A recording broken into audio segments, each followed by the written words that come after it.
To friendship to reconciliation. In fact, right back there while you pay for your folio coffee on the left is one in this space in Marpec. And I want to begin with an expression of gratitude. So please join me. This university, CMU, is located on Treaty 1 territory, the ancestral land of the Anishinaabe, the Cree, Dakota, and the Métis peoples. And we are grateful for their stewardship, its land and water, long before we as settler immigrant peoples came to this place. We express thanks for the hospitality that we continue to be shown, allowing us to live and work and study and worship in this place. CMU is deeply grateful for a growing circle of friendships among Indigenous folks and for shared commitments to build understanding and reconciliation.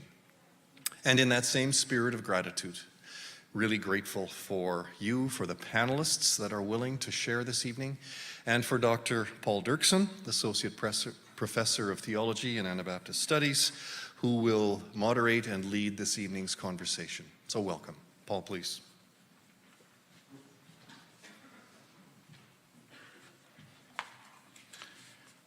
Thank you, Terry. It's my pleasure to be here tonight, and I want to add my welcome to each of you and also to our panelists, whom I will introduce in just a moment. Our title for tonight is Us and Them, How Did We Become So Polarized? It presents itself as a diagnostic question, which I think is a very good thing. That we find ourselves in an age of polarization seems uncontroversial, although there are some who say that to speak this way just adds to the polarization itself. But whatever review on that, how things developed to this point, we can't seem to fully agree or even understand how that's the case. Is this somehow the fault of the media, we ask, of forms of communication technology that foster polarization? Or is it really to be blamed on Donald Trump? And then again, political leaders, we all know, don't come to power in a vacuum, so maybe it's the politics of our day, driven by, or at least partially unrecognized or unacknowledged fears, which creates our current set of problems. Maybe it's just the education system. So perhaps it's not surprising that in our day to seek agreement on the cause of where we find ourselves is itself controversial. You might even say polarizing, and down the rabbit hole we go. But one thing needs to be said here, another thing, and that is that this is not the first time in history that a society has found itself in this kind of a situation. You don't have to read much history to identify other ages of polarization. We're not unique. For example, the age of the Reformation leaps to mind in an interesting kind of comparison. There too, you had new technology, namely the printing press, deployed to assert very strong points of view and attack opponents mercilessly. For example, mutual accusations of being the Antichrist. Sometimes it feels as though the argument, if you read some of this material, goes something like, "You're really the Antichrist," the response being, "No, you are," and the response being, "You can figure that out for yourself." So even though we've seen versions of this before, this does not mean that our current situation deserves less attention because it's not entirely unique. We should be attentive, it seems to me. We need to practice discernment, and we ought to participate in diagnostic work. That's at least part of what we will hear today, a diagnosis of our situation. But not only that, it's part of our purpose too, to bring a view of a sense of hope, a way forward perhaps, a consideration of engagement with others that's not predicated on either absolute division or some vague, flaccid notion of why can't we all just get along. And so, it's high time we met and heard from our panelists. I'll introduce all four of our guests now, and then ask them to speak one after the other in that same order. So first, here to my left is Larry Updike, former radio host, various shows such as CJOB Morning Show, God Talk, CBC Afternoon host, and he has years of advocacy on behalf of various social service agencies under his belt. He tells me that he's been fixated on the topic of polarization since at least 2007, not because of his radio experience, but because of his ongoing education. And he's been a sessional instructor here at CMU as well. Beside Larry is Sandy Koop Harder, a professional mediator, partner and business manager for Facilitated Solutions, and currently the president of Alternative Dispute Resolution Institute of Manitoba. She holds an MBA, has a chartered mediator designation, and also decades of experience in mediation, training, and so on. And I'm happy to say she's our vice chair of the CMU Board of Governors at the moment as well. Will Braun is a farmer living near Morden. He has worked with Mennonite Central Committee, G's Magazine, and with Northern Indigenous peoples living with hydropower projects. He writes for the Canadian Mennonite magazine and is the creator of what's called Once Around the Barn, brief rants delivered while he walks around a barn. He's been described as Canadian Mennonites' resident ranter and pigpen pundit. I especially enjoyed the one entitled The Twang Edition, in which he, among other things, makes fun of people who wear bow ties. And then to the left is Marnie Klassen, a fourth-year social theology student here. She's from Abbotsford and is interested in empathy, dialogue, and collaboration between so-called liberals and conservatives in church contexts. It's very interesting work. She's working on a qualitative research project addressing those labels in the context of being called by Christ to love our neighbor. So just before we hear these brief talks, a quick word about what will follow. We will have a good amount of time later for discussion, questions, and answers. We'll have microphones set up for that, and so keep in mind along the way that you formulate your insightful questions, which you'll have a chance for in just a few moments. All right, Larry, mic is yours. Well, thank you very much, Dr. Paul, and thank you very much for having us here tonight. We're looking forward to a very fruitful discussion among our four panelists, and we're going to be focusing in, as he says, on diagnosing the problem and perhaps having a look at possible solutions. I just can't affirm what he says all evening, but he's quite right. You could pick a place in history and find areas where there was a lot of polarization, counter-enlightenment, reformation, et cetera, et cetera. My own personal interest in this subject came about because of my education. My degrees are in theology and philosophy, so naturally when it comes to concepts and we see the kinds of amplified division that we do today, it is of particular interest to me. I think my first real interest in the subject came around the time of the Bill Clinton impeachment process, and it just struck me how vicious the two sides were. And this was prior to the kind of amplification of social media which we have today, which I think puts this, I don't know if you agree, Dr. Paul, in a special category. I think we're in a different place now, but that is a worthy debate as well. One of the things I'd like to encourage, because we've all kind of worked hard on our presentations and what we would hope to convey to you, is to take notes. So if I look up and I see you looking down, I won't be offended. If you've got a notes function on your phone, use it. If you want to take some papers down, I'm going to be providing throughout the evening a number of really neat sources that you can feast on when we're done, if this becomes a passion of yours as well. My wife has reminded me, as a professor herself, Larry, I know you're interested in this, but keep in mind, you're part of a panel, you're not lecturing. So we will try to keep ourselves to that. All right, I'm going to mention three things in this opening, and I'll sneak a bunch of other things in later. The three things are this. Number one, I think we need to rediscover intellectual humility. In other words, there is not a final word. I think that's really what a good intellectual is anyway. Our certainties, as with good scientific inquiry, are provisional, based upon best available evidence. That means to say that we will not come to a final conclusion on how to solve polarization here tonight.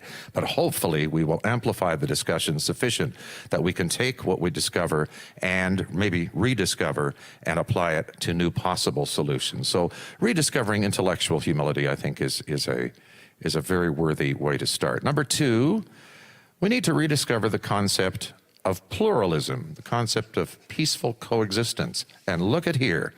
Here's the very first one. Take this down if you're interested. Her name is Diana Eck, E-C-K. She's with what is called the Pluralism Project. It primarily focuses on religious groups, although this has wide application. Here's how she describes pluralism. Some mistakenly think that a pluralist perspective assumes there's no real difference among various traditions and values. On the contrary, the encounter of a pluralist society is the encounter of real commitments and real differences. Pluralism does not require relinquishing to the distinctiveness of one's own tradition, culture, or faith to reach a lowest common denominator. In the public square of a pluralist society, commitments are not left at the door. Rather, pluralism invites people of every faith or of none to be themselves with all their particularities and yet to be engaged in creating a civil society through the critical and self-critical encounter with one another. So we come to the table with our particularities, with our differences. This is not a way of collapsing into some kind of relativism where everything goes and everything is of equal value. We come with our convictions. We don't surrender them. And we sit at the table, but we hammer out a consensus. Now, whether that's among small groups of individuals, bigger groups, or in geopolitics, especially in geopolitics, it's an absolute necessity. Forget climate change. We have the technological capacity in the thermonuclear age to blow ourselves to bits right now. So that means when people get together, they have to figure out a way to coexist. They have to figure out a way to reach a consensus on things that they can agree on. So we have to discover that kind of pluralism because now it seems as though we are dominated by tribalism, which probably our other panelists will explore down the way. So that's 2. Number 3, I'm still waiting for that 2-minute sign from Dr. Paul over there. He warned me earlier. He's going to flash it any second. Let me say this. I'm going to tell a story, and I finally spotted him up there. My good friend David Balzer up in the balcony. He's the guy applauding, I guess. He's a great professor. I think some of you know that. And I substituted for him when he was on a well-earned sabbatical. And I read this text, and it was great. It was an 8th edition, recent, wonderful explication of the evolution of the communicative technologies that we have come to enjoy throughout the ages, and all kinds of sociology and there's stuff on ownership, which if you have any experience in media in Canada, you know is overblown, but have me back for that one. But it struck me that there was nothing about this in it. So I said to Dave, I want to take a part of the course and talk about polarization. And I shot him a bunch of material, and he said, this looks good, go for it. So that's what Marnie, my student, had to put up with for a while. But here's what I did on that first day of class. I took an 8.5 by 11 sheet, and in big blue letters, and I put it on the desk. You remember that? Put it on the desk. There is no diversity without viewpoint diversity. And that just provided a good starting point for us. How much time do I have, Dr. Paul? 2:21. Let me tell you a quick story about how this doesn't work. The story involves Democratic U.S. presidential candidate Bernie Sanders. He had the audacity to go on the Joe Rogan podcast. How many of you know who Joe Rogan is? It's odd because it's selective, and yet this man probably has one of the biggest platforms on the planet. And it baffles the heck out of me because he's a comedian and a color commentary for mixed martial arts. But he's a great storyteller, good communicator, and he is a terrific listener.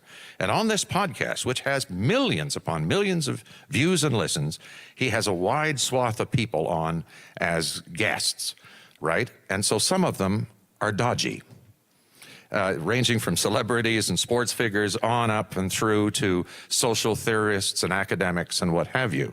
So Bernie Sanders was invited on the Joe Rogan podcast. The Sanders campaign said, what a gift. I mean, this guy is huge. He outranks any network television show that's ever existed.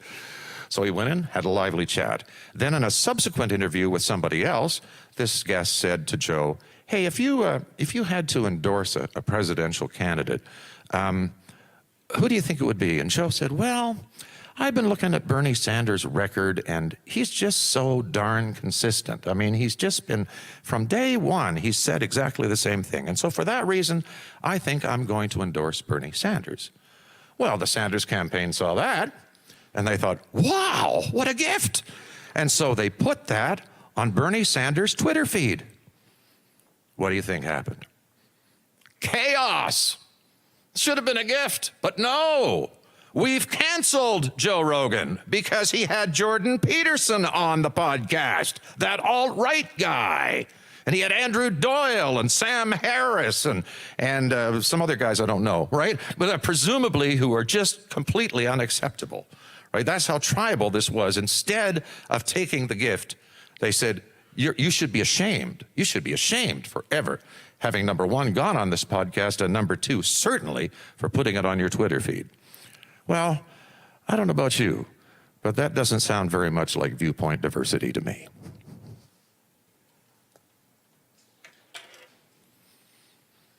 So we're talking this evening about polarization. And as a professional mediator, I've been part of bringing polarized people together every day. And so it's from that context, working with people in interpersonal conflict, that I've been asked to share with you this evening. Because where does this phenomenon of othering start? It ultimately starts with us, doesn't it?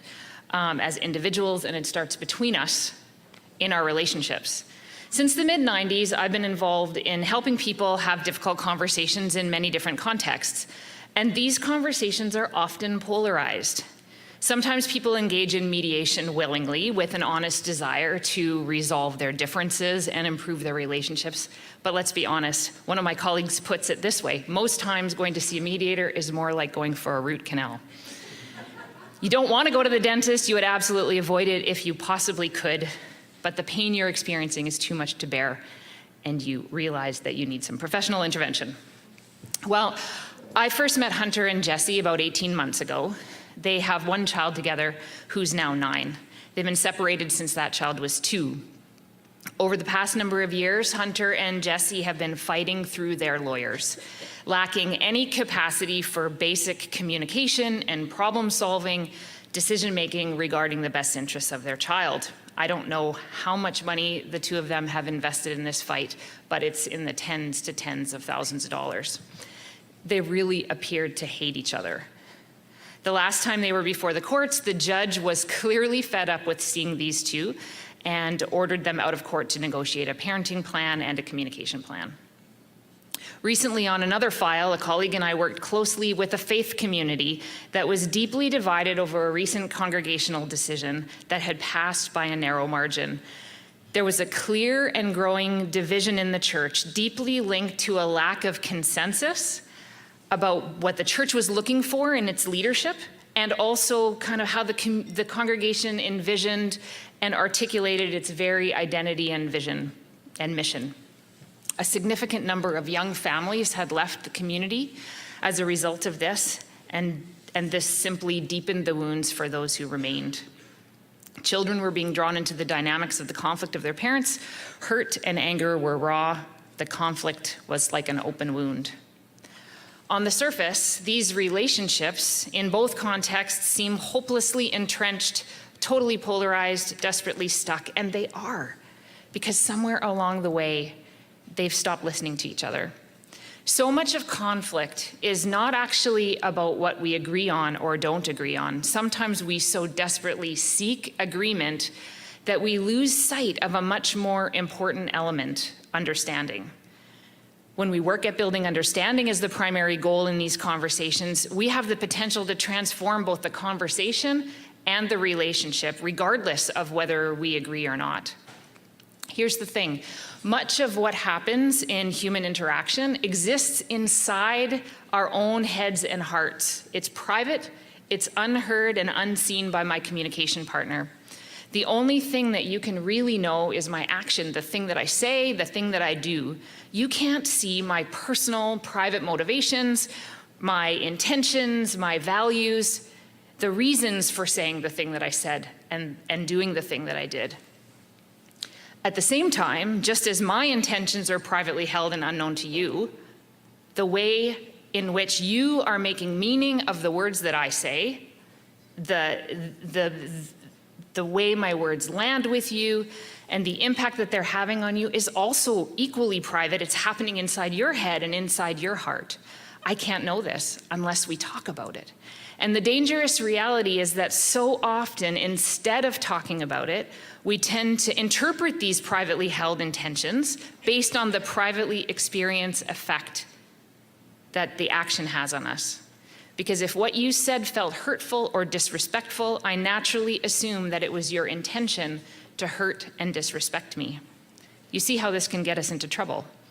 We treat these interpretations, these assumptions, as if they are facts, and we base our responses on these so-called facts.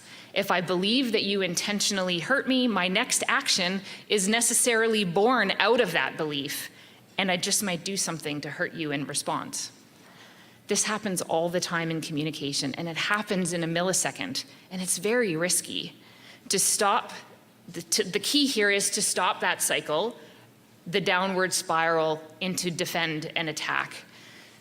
Simply put, at its most basic, conflict is only differences plus tension. Conflict certainly can cause pain and destruction, and it can also be a tremendous source of growth and creativity. So how do we get more of the latter and less of the former? Well, we need to make a choice to shift away from binary either or, us and them thinking. We need to embrace the both and we need to focus on the we. We need to be less certain and more provisional. We need to be less certain about basically everything. We need to get curious about the other person's experience and perspective and notice when judgment starts to creep into our thoughts and make the choice to shift away from that into a posture of curiosity. We need to listen first. We need to ask open-ended questions and not assume that we know the answers. We need to be kind to each other. Being hurt or angry is not a reason to be disrespectful. We need to slow the conversation down, and we need to find courage to share our concerns and perspectives clearly and non-anxiously, and then give the other person room to respond. And we need to make understanding, not necessarily agreement, the goal. When this happens, resolution is often the byproduct. And if these things are difficult to do, and they sometimes are, we can get help, like Hunter and Jesse did and the church community did. Jesse and Hunter, after 18 long months in mediation, left the process with a better understanding, even an appreciation of each other, because they started listening to each other. They also went away with some new tools and a concrete plan for how to make decisions going forward. They're better positioned now to navigate the challenges in their relationship, and there are many, so that they won't be thrown into a crisis and need to call us every time there's a bump in the road. The faith community, after a series of listening circles, emerged with a better understanding of why people had said the things they had said, had done the things that they had done, how they had hurt one another, and how they needed to work together now to forge a shared identity and vision for how they wanted to be church together, even when they don't agree. Max Lucado, an American author and pastor, perhaps said it best: conflict is inevitable. Combat is a choice.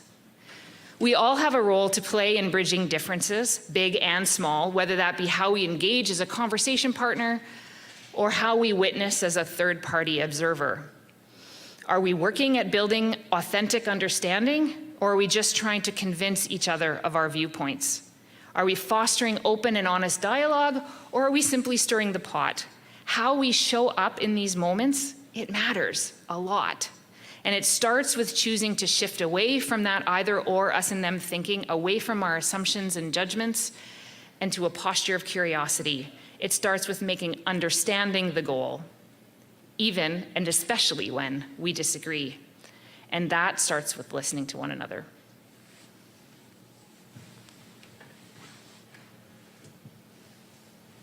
Good evening, everybody. It's nice to be here tonight. I grew up on a farm near Winkler, and there, deep in the Mennonite Bible Belt, I observed my parents think for themselves. They were open-minded, questioning, and well-read. I recall as a teenager, occasionally my dad would read a book by James Dobson or some other American right-wing Christian. Wait, see if I can, such as that book right there. At the time, this offended me. I knew my dad didn't agree, so I would ask him, why do you read this stuff? And he would say something like, you got to know what people are thinking. Because around there, their thinking was influenced by writers like this. And it really bugged me. I wanted to just dismiss these people, and my dad was moving toward them, extending his boundless curiosity to them. Over time, my own curiosity grew. From 2005 to 2009, I worked as co-editor of G's magazine, Holy Mischief in an Age of Fast Faith. I soon realized that editors receive letters to the editor, not always complimentary. What to do? It's quite an unusual experience to take a piece of criticism of yourself, harsh criticism of yourself, and just put a spotlight on it for all your readers to read. That's a good exercise. So here's, I don't know if you can see it or not, but here's an early letter we printed. G's claims everything but says nothing. G's shows the most promise of being the efforts of pretentious bohos who are more interested in striking a pose and being admired by their peers. Now, that's pretty good copy if you're an editor. But it's hard to publish, partly because it's not 100% wrong. Actually, I think one of our wives might have ghost-written that. So it's just a little example of moving towards the opponent, the other, instead of, and I really, those are formative sorts of, have been formative things for me. So as an editor, that's kind of it becomes your job. So I was fortunate to have that kind of a job. In the next issue of the magazine, we published this letter. I have to respect a magazine that starts off its letters section with a reader saying, G's claims everything but says nothing. This kind of editorial decision says there is more to being right than just being right. And it says contradiction is not as bad as monologue. And I think that guy really nailed it. Maybe there's something more important than being right. And maybe contradiction is a gift of the rarest quality. So over time, I realized that every critique held some truth. At first, I'd read something, I'd bristle, then I'd read it again, then I'd soften a bit, and then we'd publish it. At one point, a popular Christian talk radio host in California blasted us pretty hard on his show. So we decided to give him a page in our magazine. No editing, no tricks. Todd Friel, Way of the Master Radio. Kirk Cameron was his colleague. Top 10 reasons G's gets up my nose. Number 10. I knew when I saw that title that this was going to go well. This guy was playing ball, right? Number 10, $7 per issue. I could buy 3 gallons of gas for my SUV for $7. Jumping down to number 7. Well, I confess to having a short attention span. What? Are you guys on crack? Your design baffles me. I confess the first 4, he says, are subjective. Therefore, I repent of the first 4. The following 2 aspects of your magazine bother me because you may be right. And I hate it when people I heartily disagree with are correct. And then he concedes that evangelicals are too political and should care about the environment more. Then he goes on to talk about the gospel.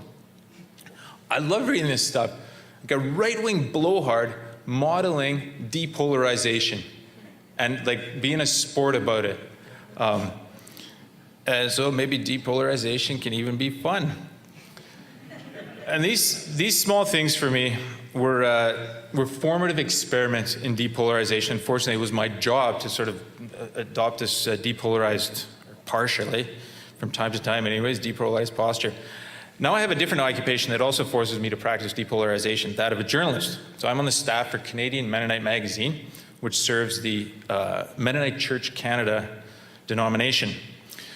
Our denomination has lost a number of more conservative congregations around LGBTQ matters, as many of you know. So, when the Bergthaler Church in Winkler left the conference, I went to interview their pastor. That's my job, accurately reflect a wide range of views. So I write both opinion pieces and journalistic ones, so this pastor would have known my views, which he would have considered much too liberal. So I went to sit down with him, I told him, you know that I disagree with you, but I want to understand where you're coming from. I think it's important for our readers to hear where you're coming from. At one point in my life, I wouldn't have had any time for this guy. So why? Why interview him?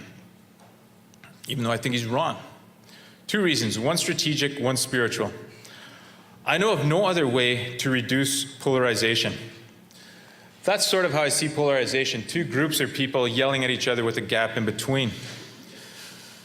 So me trying to out-yell him wouldn't work, wouldn't help. Me demanding that he listen to me probably wouldn't work very well either. Excluding his voice, in the name of inclusion, of course, would just make things worse too. I think polarization is a stalemate. Each side is so convinced that the other is wrong, and you're just waiting for the other side to listen to you. And the temperature just keeps going up, right? The only way that I can think of to turn down the volume is just to be quiet, put your bullhorn down, go to the brink, jump over, and listen. I just don't know of anything else that would work. Then the temperature goes down. People feel heard. They shake hands, maybe not in agreement, but out of respect, they soften, hopefully, on both sides. Wouldn't necessarily always work. No miracles, probably, but just tiny bits of softening. So when I sat down with that guy, I became a tiny bit less self-righteous, which is important for me. And that, for me, is the spiritual part. A couple lines from Solzhenitsyn Gulag Archipelago. If only there were evil people somewhere insidiously committing evil deeds, and it were necessary only to separate them from the rest of us and destroy them. But the line dividing good and evil cuts through the heart of every human being. Gandhi, as India and Pakistan split violently apart along religious lines, said, "I'm simply going to prove to Hindus here and Muslims there that the only devils in the world are those running around in our hearts. And that is where all our battles ought to be fought." Disclosure, I have read quite a bit of Gandhi, but that's actually just from the movie, so it was too good not to use it, though. The only devils are those running around in our hearts. That's where the battles ought to be fought. Something happens inside you when you stop othering, when you let go of the absolute need to be right. Maybe there's something more important than being right. And I've had the opportunity to interview a bunch of people who I disagreed with, and I have never regretted that discipline of saying, okay, I'm not letting go of what I believe or anything. I'm just going to put that on pause for now, and I'm going to try hard to understand where this person is coming from. Never regretted doing that. On some level, it makes no sense to move toward your opponent, to give them space in your magazine. And at that point, I'm helped by John O'Donohue, the late Irish poet and mystic, who writes about contradiction as not being a bad thing. Contradiction, I would argue, he says, is a very precious arrival in any life. We have demonized contradiction. And if we believe it has to be rooted out or flattened out, we will do violence to ourselves. And that discovery of contradiction, not just in the world, but within ourselves. And we're all right and we're all wrong, and we're all good and we're all bad. And it's freeing in some ways. It's difficult and freeing to recognize that and to attend to those contradictions. And when we attend to the contradictions within ourselves, it's easier to be gracious to people who contradict us in the rest of the world. Of course, I'm concerned that many progressives take a very different approach, just try and yell louder about inclusion and so forth. And I lament this. To finish, 7 years ago, I moved back to the Bible Belt with my family to raise kids there, 13 miles from where I grew up. And occasionally I recall the words of Justin Trudeau when he was elected the first time. He said, "Conservatives are not our enemies, they're our neighbors." Like, I got off to a good start, eh? Not sure what happened. They're our neighbors, literally, right? Conservatives are not our enemies, they're our neighbors. My kids sometimes want to dismiss people just the way I did when I was a kid, maybe the neighbors who farm very differently than us and drive by way too fast in their gas-guzzling 4x4s. And then, sort of echoing my dad, I'll say something like, you know, guys, someday we're going to be stuck in a snowbank, and that guy's going to come with his big 4x4, and he's going to pull us out, and we're going to be really grateful. Because in the end, we are all neighbors. Thank you. I'm part of this panel because I recently did some qualitative research about polarization in the Christian church. My study consisted of 4 interviews with individuals from different denominations, but all of whom are active participants in the church and who are practicing Christians. Now, for a little bit of context, the study came out of my own experience, as many of the best projects do. I have grown up in the church, and in the last number of years have woken up to the fact that the church is divided on what can often seem like pretty ridiculous lines. Coming as I have from a family that fit and simultaneously did not fit in various evangelical-leaning churches, and now attending a somewhat typically liberal church, I've been saddened by the polarization that I have seen. I've been saddened when I hear my evangelical friends dismiss an idea when they find out that it comes from someone who affirms homosexual expression in the church.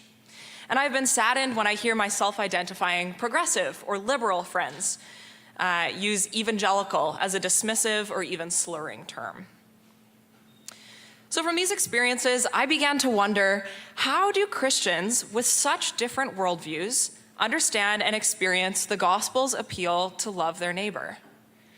And what does loving your neighbor look like in the context of polarization? In many ways, the conversations that became my research were themselves a response to polarization. How often do we sit down with someone we know we disagree with and try to learn from them? Maybe a little more often if you're a journalist. I'm going to take a couple of minutes to walk through the main themes that rose out of my research. These themes were labels, faithfulness, trust and fear, and avoidance and engagement. So a few years ago, I read a Facebook post by Humans of New York, in which a man on the streets of NYC said, "There is a fullness to a person that is gigantic and nuanced and indefinable. It was equally impossible to be a hero or a devil. I couldn't be contained by a single word." This quote gets at an idea central to this whole conversation. People are never just one thing. Each participant in my study was able to identify as either liberal or conservative, but only with caveats. For example, Paul said, quote, "I would identify more strongly with holding to traditional values insofar as they are rooted in honest reading of the teachings of Jesus. So you might say that I'm very conservative about adhering closely to an extremely liberal theology taught by Jesus. So while my ecological, socialist, and egalitarian beliefs may appear to be liberal, they are motivated by and grown out of my conservative, and I would say it is an honest conservatism," end quote. This theme of faithfulness came up several times. Cynthia said, quote, "I've never thought of myself as liberal or conservative. I've literally just thought of myself as like trying to follow Jesus and make sense of my experiences, and have so consistently been not liberal enough for these people and not conservative enough, like just a weirdo kind of thing in the middle," end quote. More specifically, Jesus was central to several participants' understanding of what held ideologically divergent Christians together.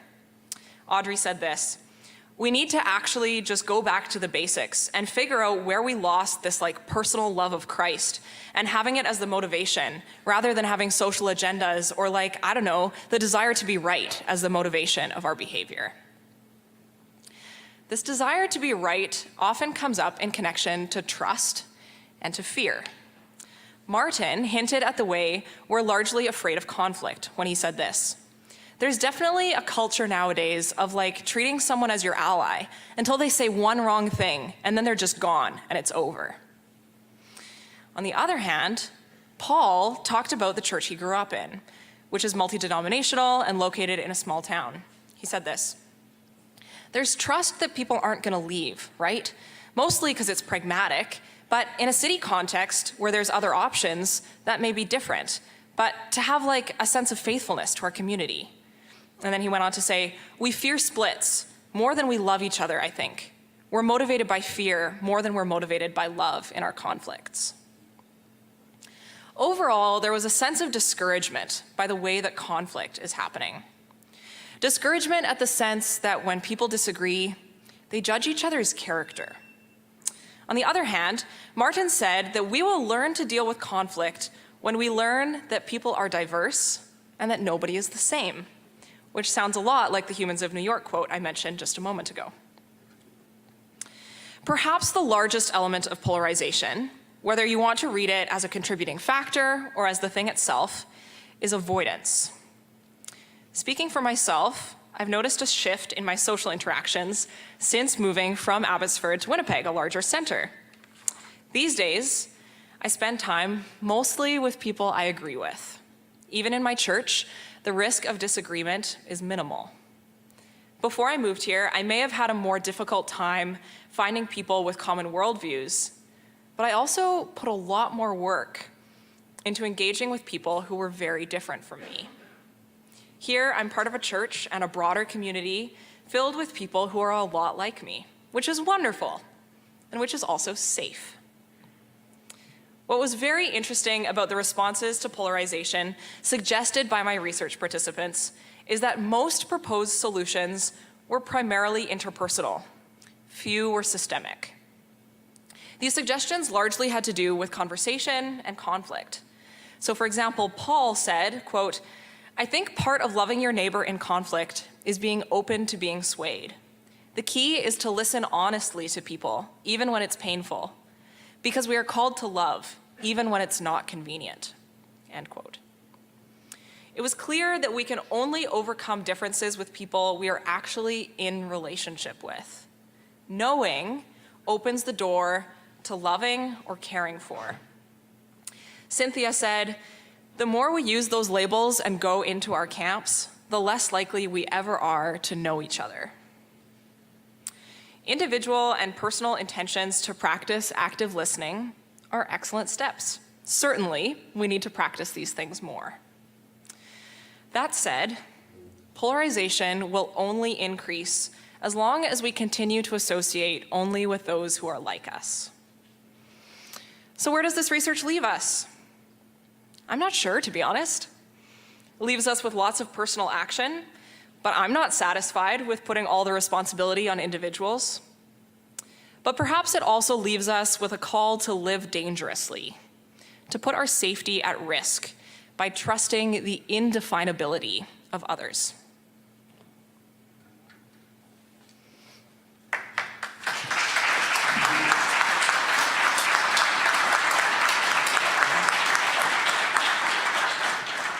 Well, thank you very much. Very engaging, provocative, and thoughtful.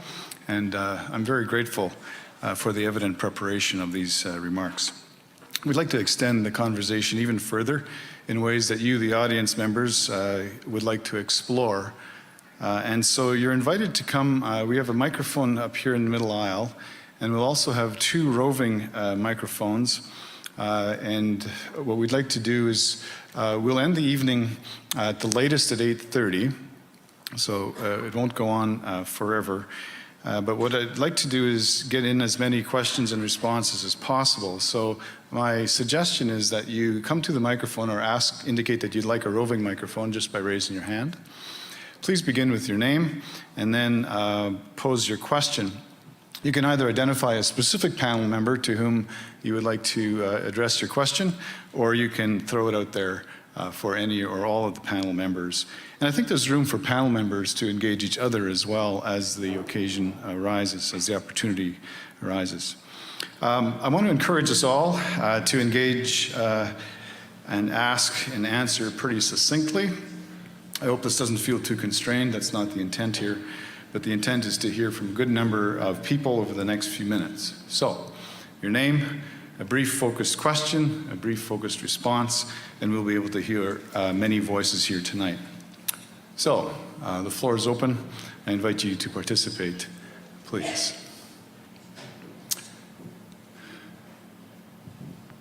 Hello. Hi. Thank you very much for your presentations. My name is Miriam Minders. I feel like people talking about divisiveness and worrying about it are on the left and not on the right. And I don't think the right is worried about it.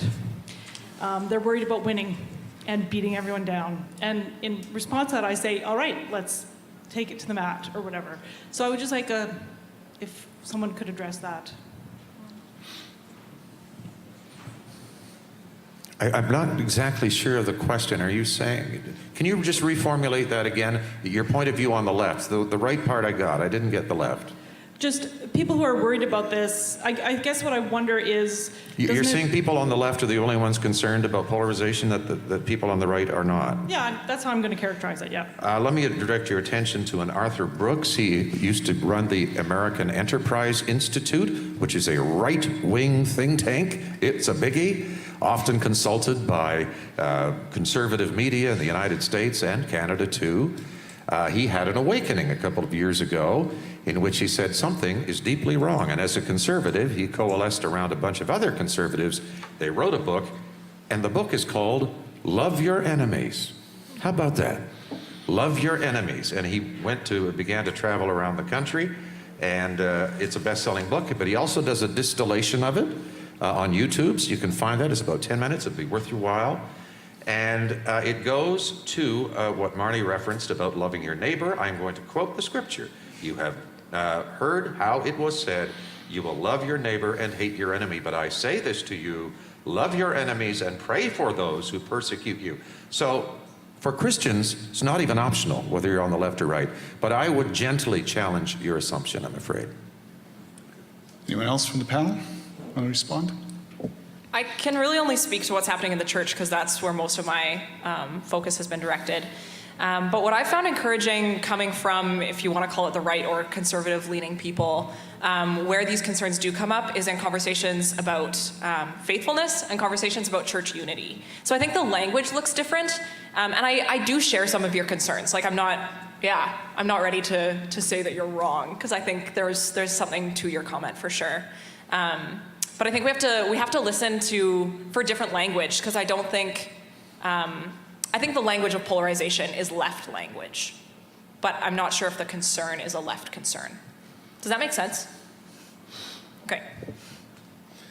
I talked to a pastor not so long ago, an evangelical pastor, who he wasn't at all concerned about polarization. He said, Jesus said, I did not come to, it's dangerous to quote scripture off the top here, but I did not come to bring us peace but the sword.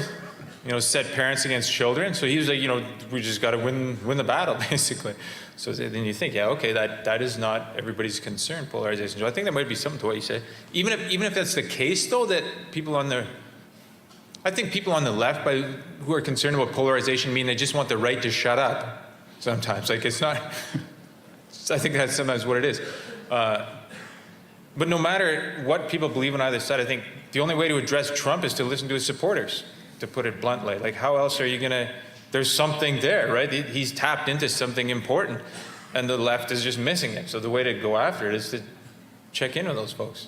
That's my amateur political analysis. Chris Arnott is another name.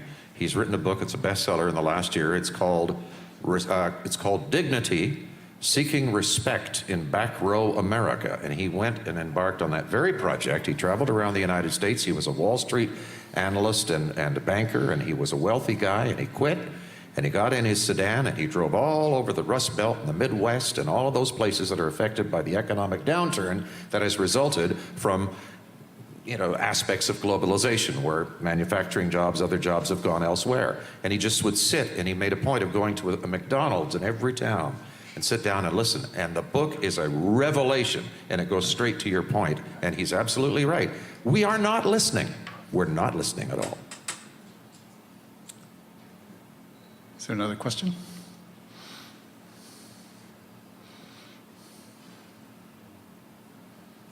Did we scare you?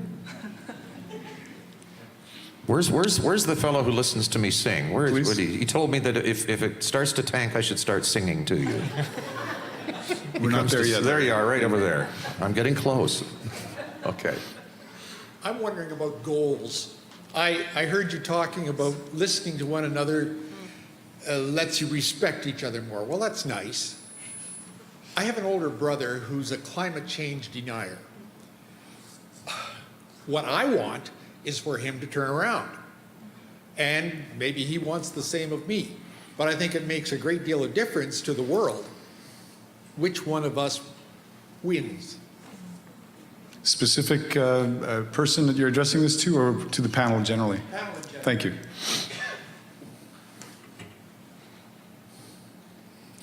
I don't want to hog you guys, come on.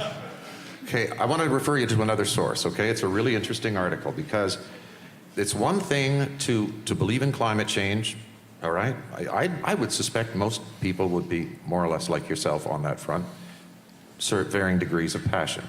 But it's not just, this is an adage of journalism, it's not just the story, it's how you tell it. It's real important. And what seems to capture a lot of people who are on the extreme left and the extreme right is something that is called declinalism. And it's articulated by a Jeremy Adelman in an article that says why the idea that the world is in terminal decline is so dangerous. Now, we do know the dangers of climate change, but it matters how we tell the story, because as he writes, from all sides the message is coming in. The world as we know it is on the verge of coming to an end. From the right, we hear that the West and Judeo-Christian civilization are in the pincers of extremists. Left-wing declinalism buzzes about coups and the inevitable collapse of capitalism. In fact, the idea of decline is one thing that the extremes of the left and right agree upon.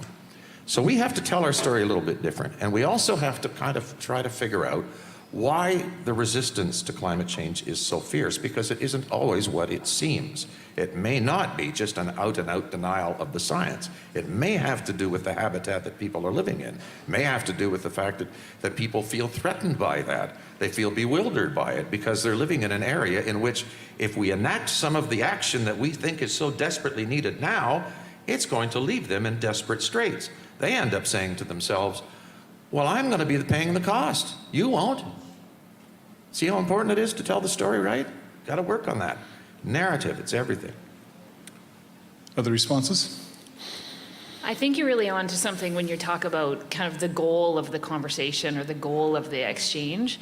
Because I think that if our goal in these dialogues, right, is to try to convince each other of our particular viewpoint and kind of get to a place of agreement, I really do believe that we really hinder the listening process, because we're always rehearsing kind of what we want to say in response. I don't agree with you, so here's 5 reasons why I think your perspective is faulty, as opposed to engaging in a way that's more dialogical and let's go, kind of let's go of the outcome, and is more about really trying to truly authentically understand where the other person is coming from, regardless of whether or not you agree.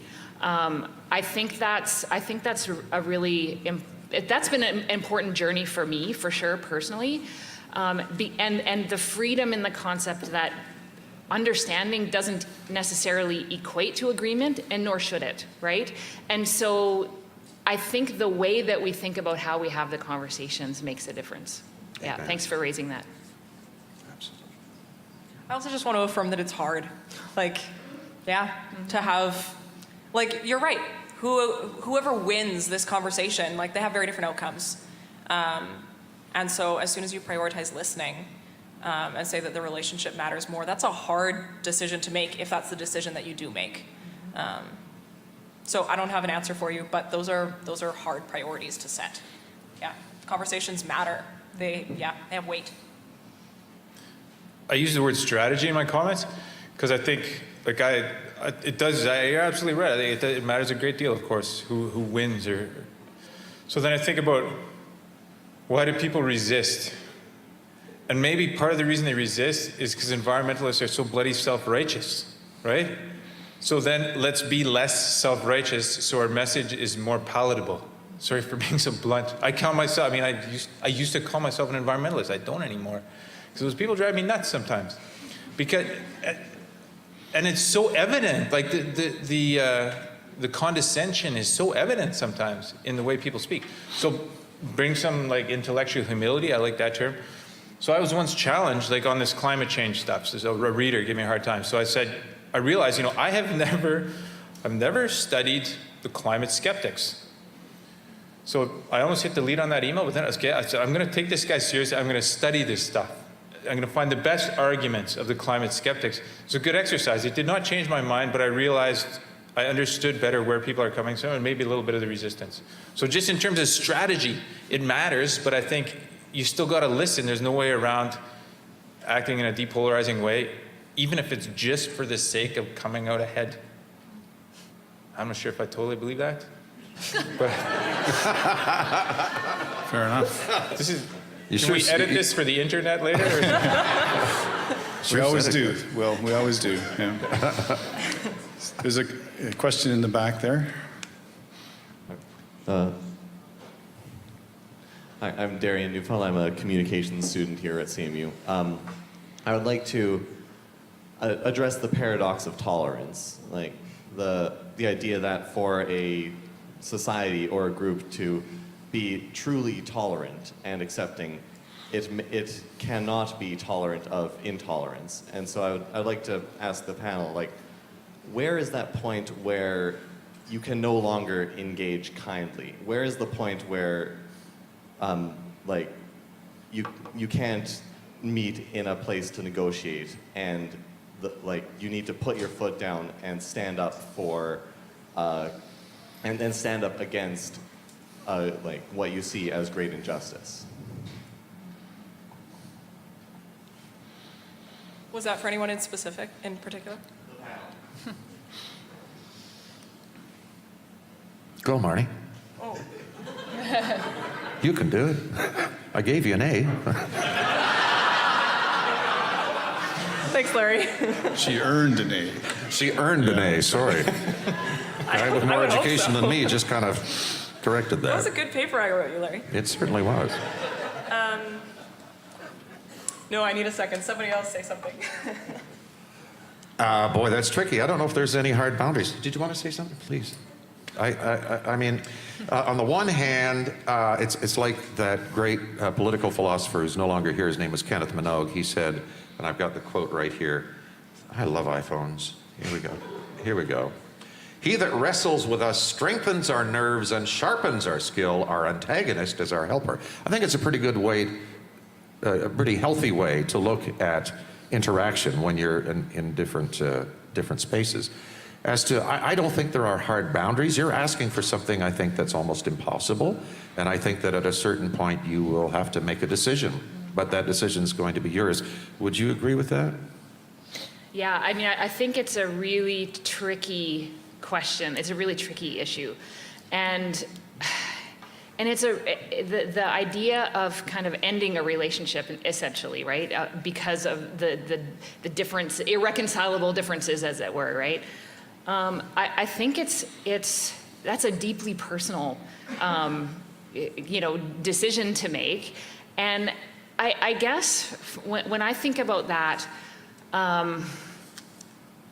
I think it's important to, again, it sounds we're a bit like a broken record up here, but really trying to make sure that before you make that decision to kind of walk away from a relationship, that you are fully and have fully engaged in really working at trying to understand their perspective, right? So that you can then use that information to help you make that decision about whether or not you can kind of have this person in your life. I don't think there's any kind of one answer or one, a right or wrong in that context. I think it's really tough. I think it's super hard, especially when you're dealing with kind of like identity issues, the issues of justice. Those are tough ones for sure. I think there are two things that you have to decide on if you want to deal with this question. And one is that you have to decide whether or not you believe that people can surprise you. And the other is you have to decide what your rules are for a relationship.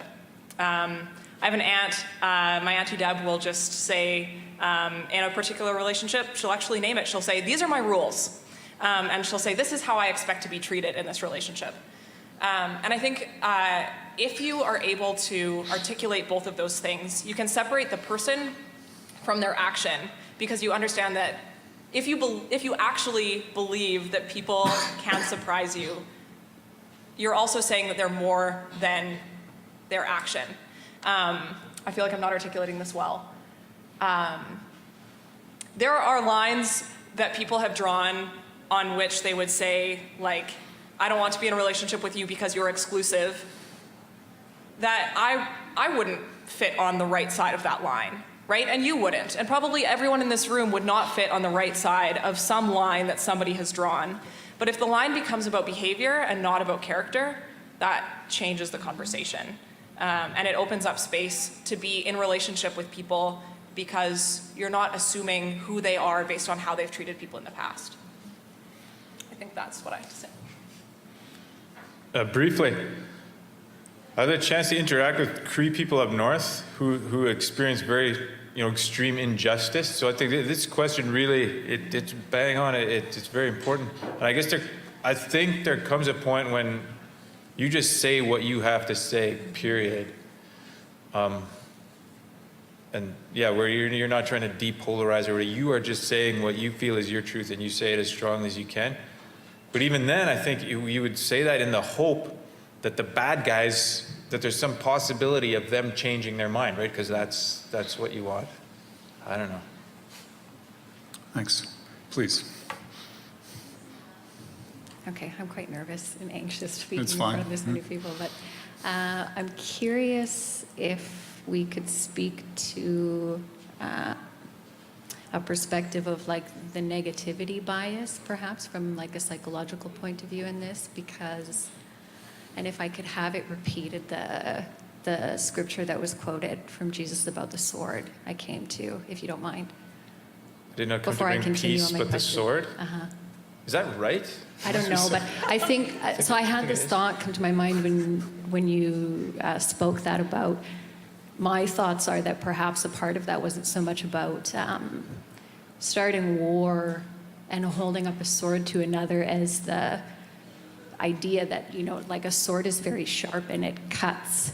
And Jesus was very like that in his language, in his teachings, and perhaps more what he was speaking to was, there is a strong tendency within family units, within community, within those types of structures to become very closed in with that. And so that's maybe why we're against family and parents and things like that. Sometimes similar sort of story to like Buddhism and things like that, like leaving the home, leaving the castle, denying the family, and then full circle healing sort of come home to home. But anyway, I'll go back to my question. So I hear a lot on this subject of people speaking about really analyzing the negative, what's wrong. And in the beginning, I thought it's so true, that this, while there's new points to this time, this isn't a new time. There's nothing new under the sun, Polarization has been around for a long time. So I'm just curious where we're at right now as beings evolving.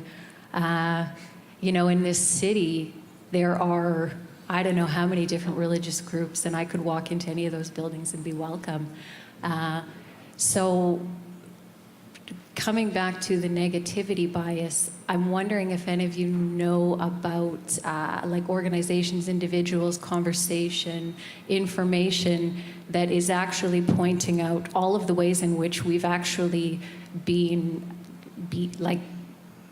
winning this battle, so to speak, and how it might be a more helpful, actually, perspective to take. And I also just wanted to comment that I think there's danger in that identity thing. I think that, I don't think it's fair to say that all environmentalists are liberals. I don't think it's fair to say that all, there's so much variety within anything, really. So, like the Solzhenitsyn thing about things cutting through our heart, what's happening on the conscious level right now everywhere is happening within each and every one of us. There's another beautiful quote from that book about when he's in the prison. I'm sorry, I'm not on the panel, so I should just sit down. I will soon. But he talks about the heart, the universe existing within the heart of every individual, every being a universe in themselves. And so I think there's a lot of talk, there's a lot of that happening right now, but there's also a lot of action, and I think it's a really important time for meditation and prayer, because that's where a lot of listening, really comes from. So. Well, I think you should start the answers if you don't mind. Well, I think the idea that, to look at the positive things going on, that sounds like a wonderful reminder. I find it significant that in Canada, like the whole populism thing just didn't get any traction. It's really different than a lot of other places in the world. I'm not smart enough to know why that is or have theories about that, but that does seem like something really, really significant. I'm not sure if I have more to add.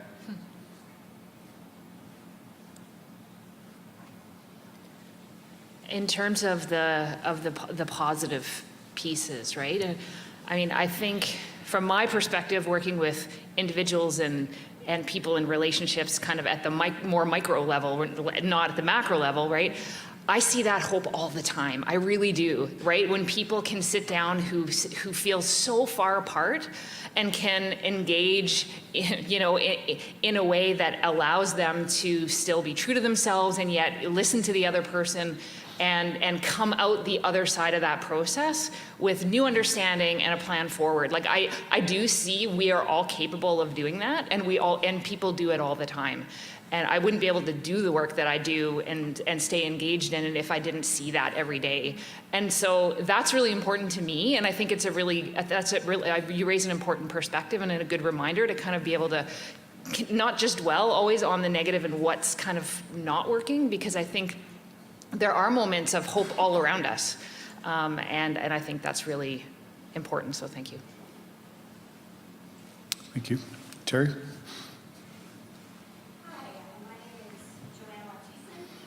Hang on, your mic's not on yet.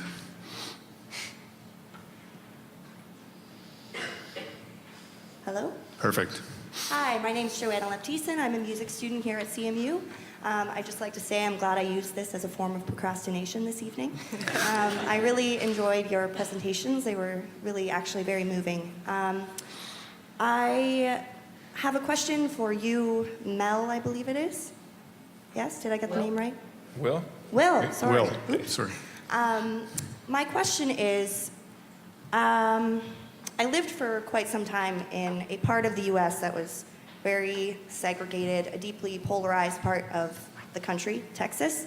And my question is, in the field of journalism, what does it look like to navigate when you engage in conversations with people who deeply disagree with you, likely people who, in my biased opinion, are marginalizing other individuals? Sometimes in their values, no matter in whether they identify in whatever way. I'm curious what it looks like to know when you're going to engage in a conversation and potentially publish an article about it, when it becomes giving a platform to people that are hateful, and when it is engaging in conversations with people that span the diaspora of opinions and views. Not sure that wasn't as succinct as I had hoped, but start there, I guess. Will? I don't know of any, and I'd be interested in to hear what Larry has to say about that too. I don't know of any hard and fast rule. I don't suppose they exist, but that would definitely be a tension. I mean, there's no such thing as objectivity, right? Like absence of bias. But I believe that the journalist's job is to attempt that, to try to put your views aside. That said, you're deciding who to talk to, at least in some cases. So, frankly, I see considerable value in finding the more reasonable voices, let's say among climate skeptics or deniers. I'm more interested in talking to the more reasonable voices than the ones that are really far out. So yeah, I think there would be, on some issues, there are voices that probably do not warrant public attention. And that's really a judgment call. I'd probably give more airtime to some people on the, let's say, the conservative end than other people would, because I think it's important for those voices to be heard. And there has to be a trust in diversity of voices. What was the term you used? Viewpoint diversity. Viewpoint diversity. And where we really trust that is important in different viewpoints, and that people can, like, the public is not stupid, right? Like, people can say, no, this person is out to lunch or whatever, and I don't agree with that, but yeah, it's tricky. That's a tension for sure. Larry? What? Me? No, I was being quiet, but okay. Yeah, it's a tough question, that's for sure. And when it comes to biases, we have ours, they have theirs, and you may think, well, they're wrong, or they're bad, or their ideas are infelicitous or incorrect, or what have you. And so you approach them in that way. This goes to my comment on declinalism and the idea that, hey, you know, especially on the extreme ends of the so-called political spectrum, or if you subscribe to the horseshoe theory where there's a great deal of commonality between the extreme left and extreme right, it reaches a point in which you end up saying something like, if you don't support my worst fears, you must be morally corrupt, right? And so you can see that kind of impulse in people with whom you might be having a dialogue, but you got to be careful that you're not guilty of it yourself, right? No matter how passionate you may be and how right, I mean, all the evidence is in, the science is settled. Okay, well, no, good. It's how you tell it. It's how you approach people. Dignity, respect, viewpoint diversity. That's what, you know, humans, we're very complex people. And so, but here's another problem too. Once something like, and I'm talking to the lady who asked the question, thank you, and to the gentleman who raised the thing about climate change, because you just got my brain going. In this regard, once something like this goes from, you know, making a sound judgment based on settled science to entering a kind of moral matrix, well then, all reason and dialogue goes out the window, because it's now entered this other realm, right? And people go there all the time. So you can say, and so let's just say that you're a climate change denier, right? And now you've entered this moral matrix, right? It's now become a moral issue to you. I could throw data at you all night long. I could throw the truth at you all night long, but you're in a different place now. And that's really, really, really tricky when things get into that so-called moral matrix, right? To borrow from the movie, that is to say.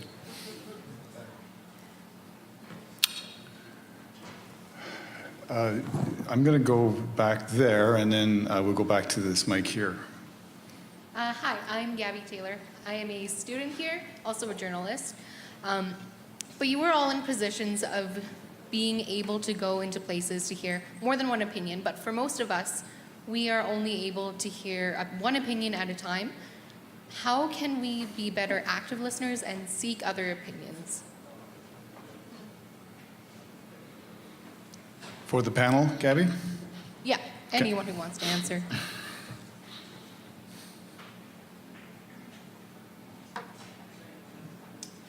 I think we're at a disadvantage because our society is structured in a way that, especially when we're living in larger urban centers, that make it incredibly easy to interact only with people we agree with.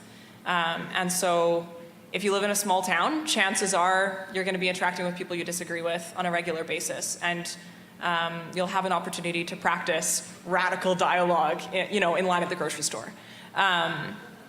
But in an urban center, we might not think of Winnipeg as very big, but it's big enough that we have our own villages within the city. And so it's going to look different for everyone, but you'll have to figure out where's your point of engagement going to be, right? If you want to get out of your bubble, you have to name your bubble and then walk outside of it. And also recognize that there's more diversity within your bubble than you've likely admitted or seen. And look for that.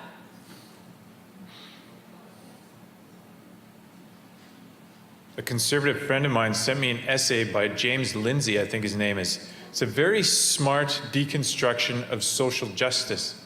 So just reading something like that, for me, is a great exercise in intellectual humility, which I'm not good at all, and just to enter into a different world. So that's really easy, right? It's reading.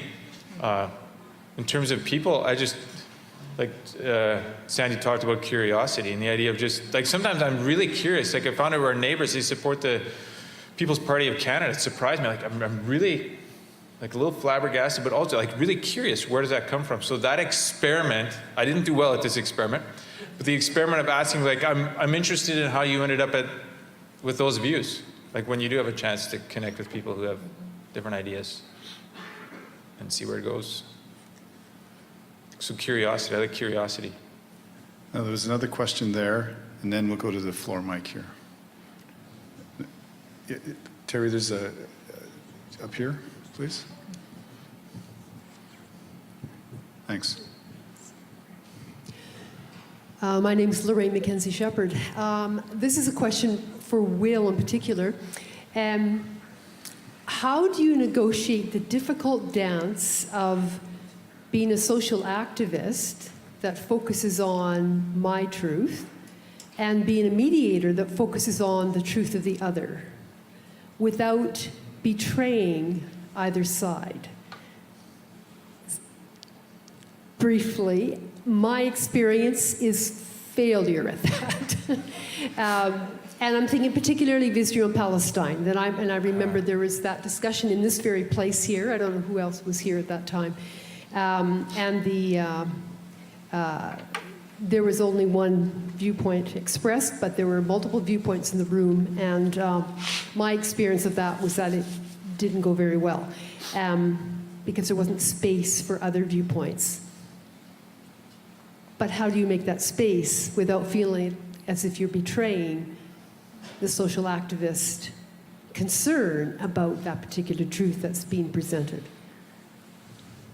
Well, and that issue, that's a super duper tricky one. It's so incredibly charged. I mean, I've definitely ticked off some of my friends who did not appreciate me giving voice to certain, or giving airtime to certain voices. And that's, I mean, I'm willing to take that risk. That's okay with me. I mean, I know what I believe. I know how I act. I know what my convictions are. And I don't know. Maybe I should be more sensitive about offending people. But I try. So some of my activist friends don't appreciate what I do, and sometimes I'm nervous about hitting send on whatever article because of that. But I guess I believe in the value of diversity of viewpoints. And I think that ultimately is one of the, like, polarization to me is one of the greatest risks to threats to humanity, whatever. So I'm willing to risk some of that. I don't know if that answers your question. The tension is there for sure. The tension is there, and yet I'm inclined to ask you, you said, okay, so what happens when my social activism is compromised by this other person? Is that the idea? What if that other person turned around and said, I have an evangelical mandate, scripturally based, and I can show you why you're wrong, and that person is the aggressor and not you? You'd say, well, no, I'm right. It's because I'm right. Well, then he says, well, no, it's because I'm right. Right? And so now we're just kind of engaged in this process of, motivated reasoning. We're deciding what's right based upon whatever we find preferable. So it's really tricky. And it takes humility. It's hard for us because we have a feeling, we love our certainties, darn it. Right? Studied all those years, saw the science. And then, we meet people who are different from us, who may not be in the same kind of physical space as us. Perhaps they're not urban like us, right? And they have wisdom that isn't articulated like us. And it's almost irresistible for us to fight a feeling of condescension. We have a heavy, heavy responsibility to humility. Be very careful, because I think that's one of the things that's dividing us along, in this country, certainly east-west, urban-rural, all kinds of these other, we're talking past each other. We're not listening to each other. And we're all full of pride about it too, seems to me, some of us.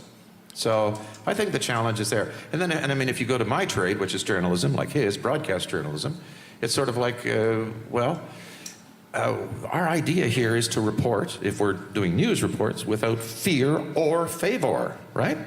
That's the idea, without fear or favor. So I was submitted interviews lots of times at CJOB or CBC, and I look at the script, because it was written for me. Some of them are. This is at CBC primarily, but in other places too, where I haven't done it all myself. And I say, well, okay, I agree with all that. Tick, tick, tick, tick, tick, tick, tick. Let's do the interview. No. I take it to the manager. You didn't give me a pushback question. Where's the pushback? Where's the faulty reasoning here? Don't give this guy a ride. All that kind of stuff is really important. Sorry. Sheila, you've been very patient. So all of you, Sheila Klassen, all of you have talked about the importance of listening and understanding, and I agree, that's really important.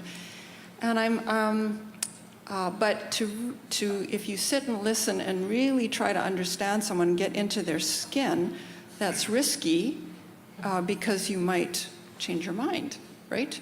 And so I'm just wondering what the role of fear is. Like how much does fear of losing what you hold too deeply if you get too much into the other person's skin?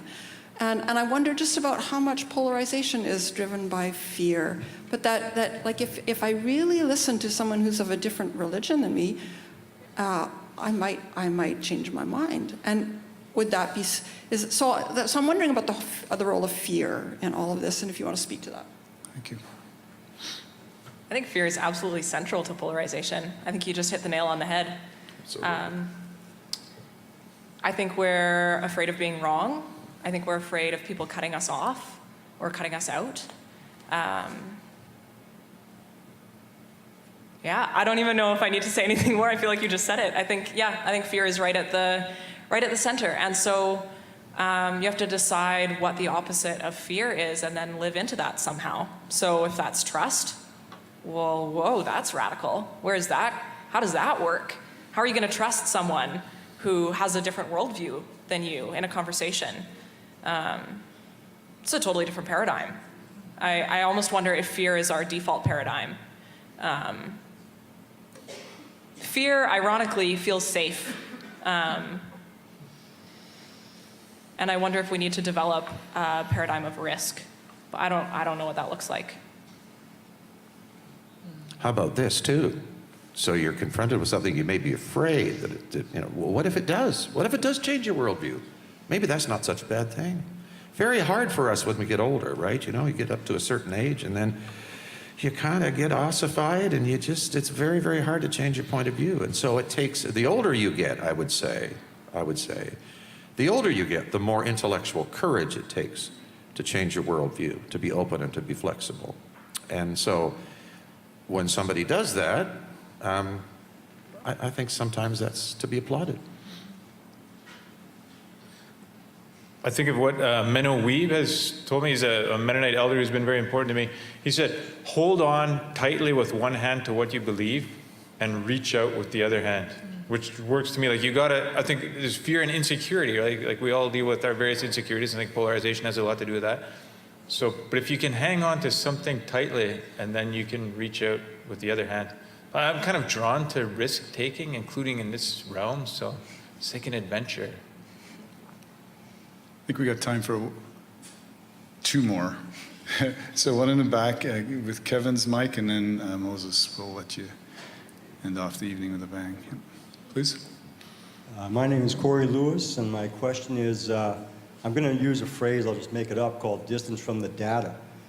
So the question is, if most of the people have not read the actual studies of the science, they haven't looked at how particular policies have worked out in practice in particular places. So all the information that they have to go on is what they've heard from other people or read from other people interpreting those things. Do you think that's, or I'm curious what you think of whether that's an impediment to reaching understanding, because if they're discussing things with other people and neither of them have the actual data, how do they reach agreement?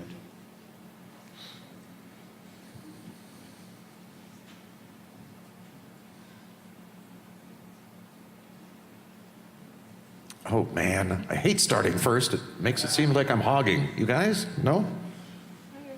Go? Okay, thanks. Well, it's a curious thing about data, because data is created by humans. It's interpreted by humans. And I read a really interesting piece. It probably caught me flat-footed for once, and I probably won't find the piece in time, about what data actually is, which is not to take away from its importance, because the person who wrote the article is a data scientist. And so the caution from her was to say, well, look, we're still dealing with a very human enterprise. So it almost sounded like a subtext of your question was that like data was a form of scripture. It's not. Doesn't mean it doesn't mean anything, but it's not. Moses, this will be the last question. Okay, I'm Moses. and- Apparently the second last question. Yeah. Second last question. Good. I don't want to be the last. A bit of reflection further on what Sheila said. As you were talking, I was thinking of my own story and how I am one of these people who have moved from one place to the other. And I would say that in my early 20s, I was a certain kind of person, and now I'm approaching 30, and I'm a different kind of person. And I am the kind of person that my 20-year-old self would have been afraid of, would have called the other. And as you were talking, I was thinking, yes, I can name people who have either in their living rooms or backyards taken the time to listen to me. And it started by just being in relationship and then getting in conversation, having that trust and sharing openly. And I found myself that I have moved. And so, you know, it's a hard thing because there is that chance when we do engage with people that we will change. So that's a bit of reflection. But my question is, now that I have moved myself on a number of different issues or topics, I see people who used to think the way that I thought. And I understand the progression that I've made to be where I am. And as I dialogue with other people, in the back of my mind, I'm also thinking, I just need to get them to move the same way that I moved, and then they'll end up in the place I am.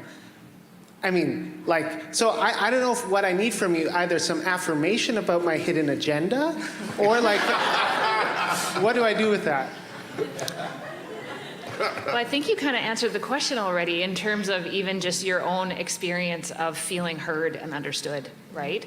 And the power of that in its simplest form. I mean, it sounds to me like you're self-describing as that's the thing that helped shift you.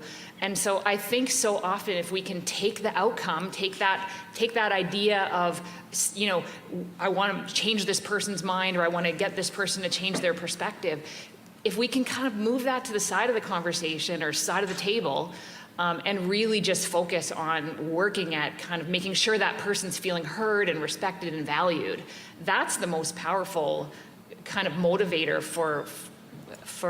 in that piece from my perspective. Yeah. I'm getting signals that this is now the second last question. So one there and then one from Kevin's microphone. We'll make them quick because it's past 8:30. He's really worried about the clock, isn't he? How are you guys all doing? Is I got everybody all right? voices in my head here. I'll stay if you will. My name is Alexa Dick. I'm a psychology student here at CMU, and my question I'd like to direct towards the panel. Firstly, I'd like to ask if any of you are familiar with the concept of tone policing. Didn't hear it. If any... Right? Close? Okay. Okay. I just wanted to ask if, like, firstly, if any of you are familiar with the concept of tone policing. I've heard the term, but don't know much. Yeah, it's basically, to sum it up to the best of my ability, it's rating someone's argument valuing their argument based on how nicely it is presented rather than the merit of the argument itself. And it's something I see levied very often against people who are marginalized in some way and who are speaking for their own rights. I have many times over seen people spend quite considerable emotional energy to organize their thoughts very, well, thoughtfully, in order only to get labeled too angry or too blunt. And this can be a way of, like, this can be true and can be a way, like, that they are angry, but can be still denying their argument simply because of that. But also, in my experience as an autistic adult, I have a tendency towards blunt speaking, and sometimes people have characterized me as angry when I am not.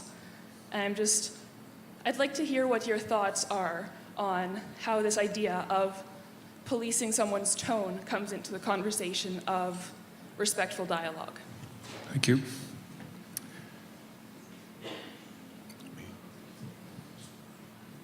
I think we have to listen to angry people.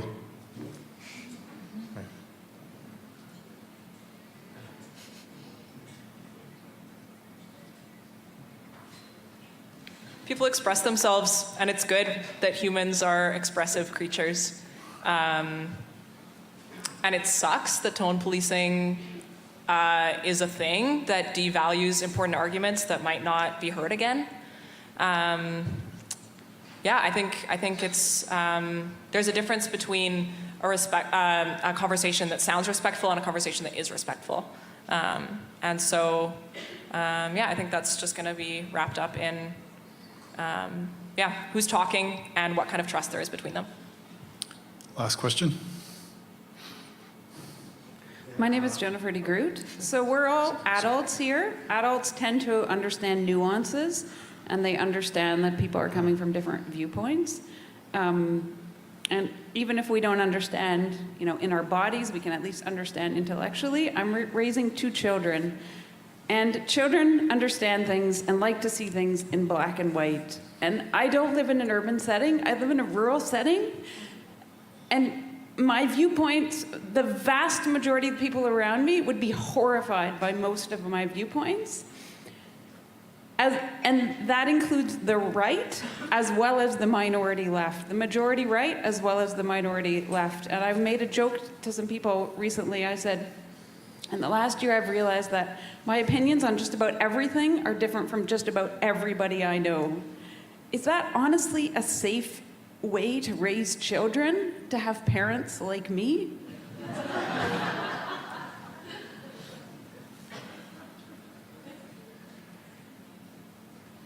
Is someone going to answer that pointed question? I can't give you parental advice, ma'am. Okay. You do what you think is best. I like the diversity of opinion, and there's nothing wrong with standing out. That's okay if you do it right. And I think that can be probably a good influence on children, don't you think?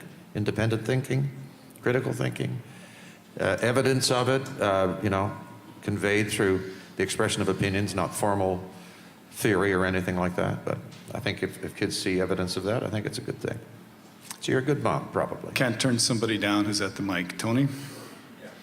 Yeah, my concern is really, part's a question, part of to you guys. While we all agree that open dialogue, honest exchange is necessary for us to move forward, a number of higher education institutions have taken some really strange positions in terms of limiting subjects, limiting speakers. We have a case in Saskatchewan a couple weeks ago. Seems as if they're trying to limit any open discussion or any debate. What do you guys think about that type of attitude? There was a speaker who should have been presenting in the University of Regina, or one of them. Yeah. Right. And they were prevented from having a discussion there based on Oh, I see what you mean. He was deplatformed. decided that they Regina. did not want that In Regina. level of discussion on their campus. Yes, okay. So essentially he was more or less deplatformed, right? Yeah, I mean, this is, I'm really surprised that this oh, yeah, I think it happens quite a bit. And I'm quite surprised that this forum will have gone to an end, and my wife was right, because I have a ton of other stuff I'd love to have talked to you about today. I'm sure the panelists are the same. But one of the things I thought that we would really be getting into in a deep way is free speech. And we didn't. So I think we've got to do this again. Fair enough. Yeah, and I think that would be a good one, and tie that into polarization too. I mean, I could say something very general with caveats, but I can say it directly, that I don't like deplatforming. I don't like limiting speeches, like I said in my opening. Why on earth, what's going through the minds of people of a progressive habit of mind who would attack Bernie Sanders just because he went on Joe Rogan's podcast? What on earth is that? I don't get that. And I'm just using that as one example of the left, but you can go around the other way too. I mean, identity politics, speech limitations, all that exists every bit as much on the extreme right as they do on the extreme left. And that's a really fertile area of discussion. Thank you. I think it's time to finish this formal part of our evening. If you'll allow me just a word from a recent article by a thinker who has influenced me quite a bit, Rowan Williams, the former Archbishop of Canterbury. And he writes about the importance of together building a certain kind of culture, which in his view is intrinsic to building something more than a strong state or nation. What he's looking for is the creation of what he calls durable human solidarity within and between states. And what's interesting to me is that Williams sees communities of faith. Now, he's a Christian, but he's talking a bit more broadly here. If communities of faith, unapologetic but reflective, critical and exploratory, if those kinds of communities of faith are part of this project, as they should be and need to be, we may yet salvage an intelligent, compassionate, and pluralistic democracy from the wreckage of so much contemporary political habit. May it be so. I hope we can take courage from that sort of thing and from our comments tonight for our shared lives. So a thank you to Larry Updike and to Sandy Koop Harder, to Will Braun, Marnie Klassen, and to all of you for your participation. Have a good evening.